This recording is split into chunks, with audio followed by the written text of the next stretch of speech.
Hey guys, it's been a while again. So I wanted to give y'all a health update. I mentioned in the last video that I made that I was seeing a cardiologist about my heart, and I think whatever was going on there resolved itself, but I do also think that the doctors are chalking it up to anxiety. On my anniversary, June 30th, we went out to eat. And I specifically said, just bring me a steak, no seasoning, nothing on it, and a baked potato the same. And I got my steak, and they have salt and pepper on the table, so I seasoned my own steak, so I thought. And I was eating it, and I was like, man, this is really good. Well, I got to part of the steak where I know I didn't season it, and I was like, yeah, that's a little much for something I didn't season. So I turned the steak over, and I could see the seasoning on it. I'm outside right here with the chickens. And so I ate whatever was in their seasoning, and I do not do well with anything that is processed, artificial, corn especially, any byproducts, anything like that. And so I ate probably like a quarter of the steak before I realized this.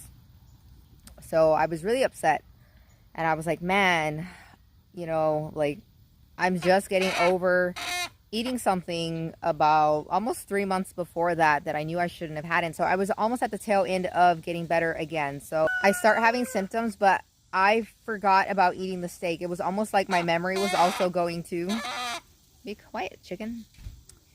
And I started throwing up starting the next day. It was just like was having a lot of acid reflux and not digesting my food very fast, and I tend to get gastroparesis. I've not been diagnosed, and I think that's going to be the next step. I'm actually seeing Western medicine doctors. I typically try to go holistic, but this time was really bad, so I'll get into it and explain it all. So about 5 days go by, and I'm just puking more and more, and finally I realized, like, I am not digesting much of anything. I'm nauseous all the time. The back of my head hurts. I'm not hungry. And then by July 9th, I developed gastritis. And it was just the worst bout that I've experienced compared to all the others. So July 9th was a Sunday, and it took several days for that to happen because I tried changing my diet right away once I noticed that I wasn't digesting. I went to eating just vegetables, light foods basically, like carrots, green beans, celery, lettuce, and a little bit of oil and a little bit of nuts. So between the 5th and the 9th, my digestive system was just getting worse, and I would lay down and I could feel the food just like backing up into my like esophagus and my chest, and it didn't feel like heartburn though, so I want to make that clear. It just felt like, food wasn't going down, my stomach wasn't emptying. And then, like I said, so the 9th I woke up and I just felt off, and my stomach didn't feel good, and we were getting ready for church, and I just felt like I just can't go.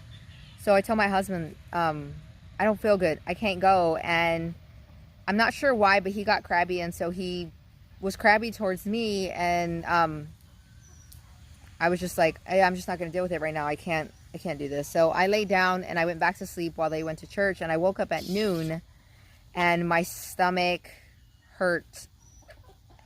But the anxiety was the worst part. I woke up and I feel like I had some sort of like psychotic episode. Honestly, that's what it felt like.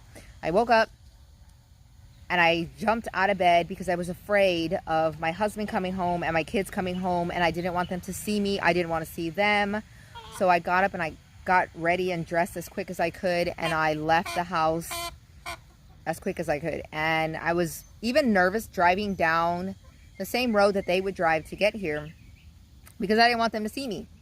And so I just left, and I went to parking lots. I got some tea from Sonic, and I mean, I was just a mess. I was crying and bawling, and I was having intrusive thoughts, and I just felt like I couldn't face my husband. And I went until about maybe 3 o'clock. They were calling me and texting me, and I just couldn't respond. They were like, where are you? And it was too much to even think of dealing with that. So finally my daughter sent me a message, and I just hearted it. I didn't answer her. I didn't say anything. And for me, it was just letting them know, like, I'm okay, but I don't want to talk. And so I finally came back this way at about 6 o'clock. And me and my husband talked, and I told him everything that was happening. And I was also having trouble recalling things. And so I could be asked a question, like a friend messaged me. She needed information and help about pigs. And I have a lot of information because we raise pigs. But I couldn't, for the life of me, bring that to the forefront of my mind to be able to answer her. It was like I completely forgot what I knew about that. And there were other things that I knew I couldn't recall. I'm a lot further out from when it happened, but I'm stuttering occasionally, and I stumble over words I want to say that I know, but I cannot recall them to say them completely. And I will say things sometimes and I get a word wrong, even it's very similar to the word I want to use, but it's not the right word. And so anyways, I came home that day and got through it. You know, I told him, like, I just want to walk to my room. I don't want to talk to anybody. I don't want to deal with anything.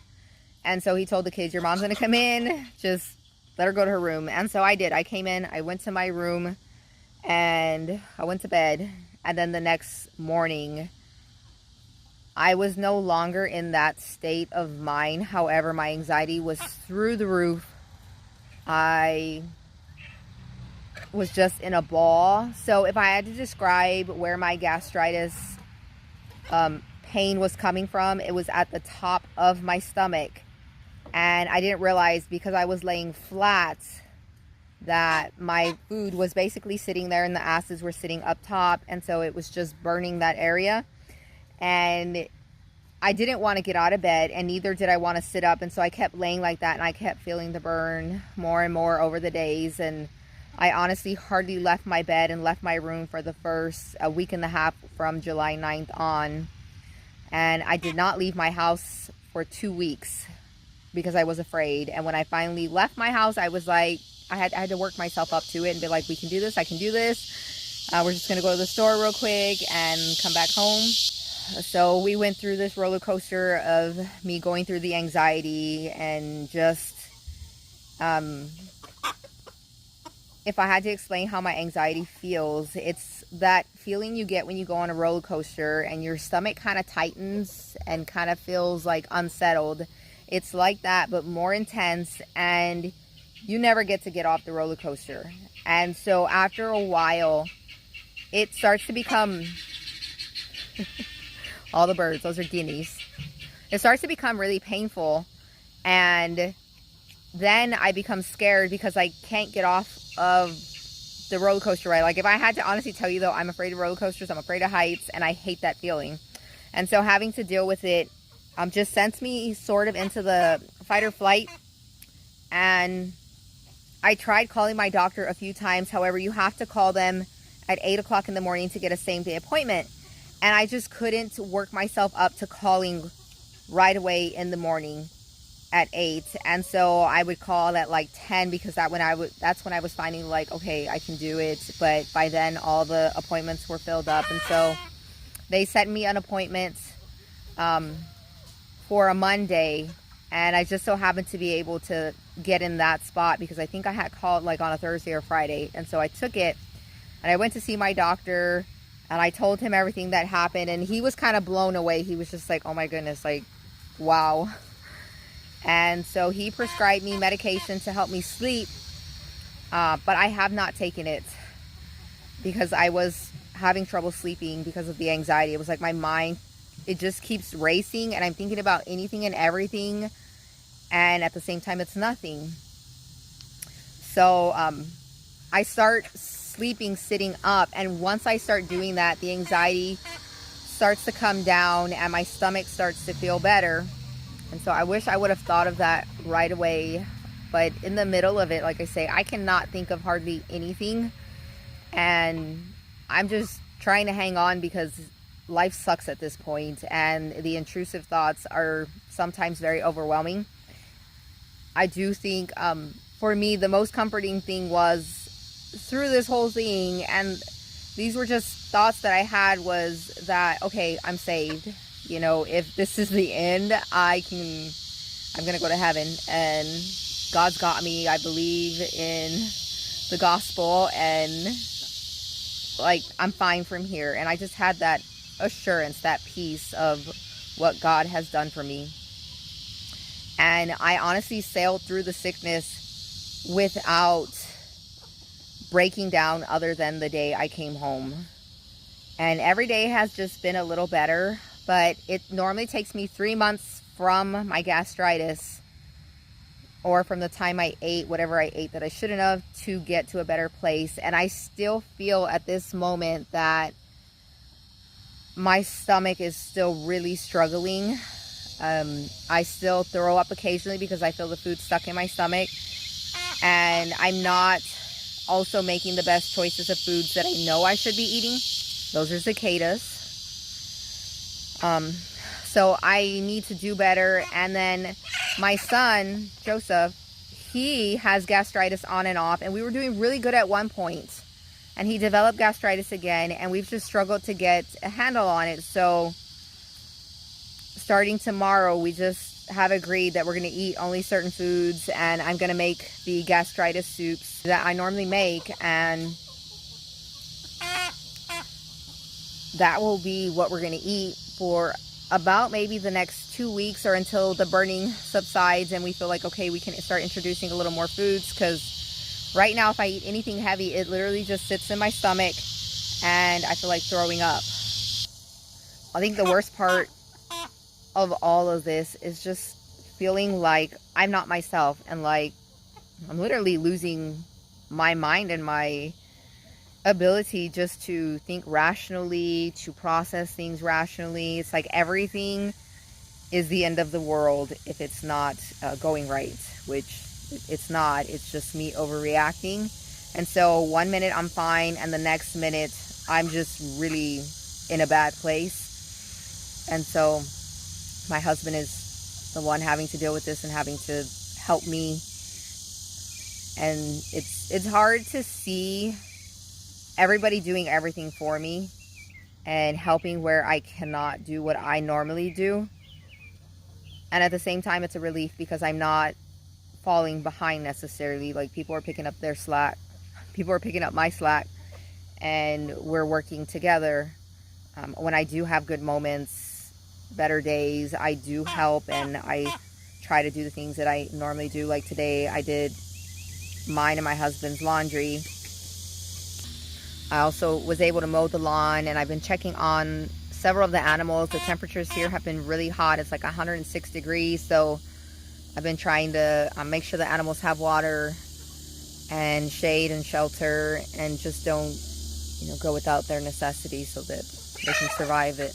But that was one of the really hard things that I was having a conversation with my husband about, is that I'm at a place that I know I need to make changes with my food, but it's so hard because everybody's eating all these other foods right in front of me. And typically I can eat those foods, but right now I can't because of the gastritis. And so it's just this struggle of my want to, like, part of me wants to behave, wants to eat right, wants to get better. And the other part of me is hungry and misses those foods. But like I said, today, I need to make changes, or I'm going to go backwards again. And honestly, it feels like I'm dying when I have gastritis and my stomach is burning, and I don't want to do it again. I don't want to go through it again. So I'm ready to make these changes, and I'm going to, like I said, try starting tomorrow. I told my husband I wanted to move out and maybe get a camper or stay somewhere else for a short while, for like the 3 months until I get better. And he was like, okay, fine, you can do that, but we're going to sell all the animals. And I was like, nope, forget it. I can't do that. Like, that would just send me into a worse place than I am right now, just because of the stress of letting it all go. Like, I love homesteading. I love looking at the animals. I love looking at my cows. Alright guys, that's all I'm going to share for my update today. Maybe tomorrow I'll share with y'all the soups that we're going to be eating to help heal our gastritis. I'll see y'all in my next video. Talk to y'all later. Bye.